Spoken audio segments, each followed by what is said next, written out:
దేశ భవిష్యత్తును నిర్మించే ప్రక్రియలో జనగణన కీలక పాత్ర పోషిస్తుందని వర్ధన్నపేట ఎమ్మెల్యే కెఆర్ నాగరాజు అన్నారు. భారత ప్రభుత్వ ప్రతిష్టాత్మక కార్యక్రమమైన సెన్సస్ ఆఫ్ ఇండియా 2027 అవగాహనలో భాగంగా హన్మకొండలో నిర్వహించిన అవేర్నెస్ వాక్లో ఆయన ముఖ్య అతిథిగా పాల్గొన్నారు. హన్మకొండ మున్సిపల్ కార్యాలయం నుంచి 1000 స్తంభాల గుడి వరకు నిర్వహించిన ఈ ర్యాలీలో జిల్లా కలెక్టర్ చాహత్ వాజ్పేయితో కలిసి ఎమ్మెల్యే పాల్గొన్నారు. ఈ సందర్భంగా ఆయన మాట్లాడుతూ విద్య, వైద్యం, ఉపాధి వంటి రంగాల్లో ప్రభుత్వ సంక్షేమ పథకాలు అర్హులకు చేరాలంటే ఖచ్చితమైన జనగణన అవసరమని పేర్కొన్నారు.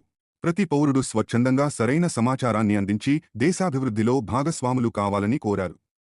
ఈ కార్యక్రమంలో అధికారులు, ప్రజాప్రతినిధులు మరియు పెద్ద సంఖ్యలో ప్రజలు పాల్గొన్నారు. మనమందరం కూడా చేసుకుంటే మంచిది. మనము మన ఇంట్లో ఎంతమంది కుటుంబం ఉంది, మన జీవన శైలి ఎలా ఉంది అనేది దీన్ని అందరూ కూడా పొందుపడతారు. ఇప్పుడు ఈ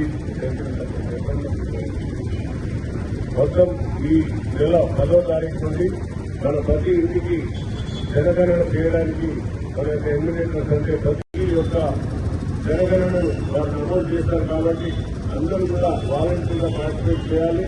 ఈ యొక్క ప్రతి కుటుంబంలో ఎంతమంది ఉన్నారు, ఎంత సంఖ్య ఉన్నది, మరి అందులో భాగంగా మేడం చెప్పినట్టుగా వారికి టాయిలెట్స్ ఉన్నాయా లేవా ఇళ్లలో, లేక నీటి వసతి ఉందా, లేక ఎలాంటి వారు అసౌకర్యానికి గురవుతున్నారో దాన్ని కూడా నమోదు చేయబడుతుంది. కాబట్టి తప్పనిసరిగా ప్రతి పౌరుడు ఇందులో భాగస్వామి కావాలి.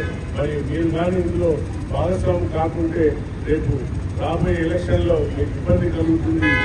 కాబట్టి తప్పనిసరిగా అందరూ కూడా తమ యొక్క జనగణనను నమోదు చేసుకోవాల్సిందిగా మరి ఇంత పెద్ద ఎత్తున అందరూ వచ్చిన అధికారులకు, అలాగే వాలంటీర్స్కు, అలాగే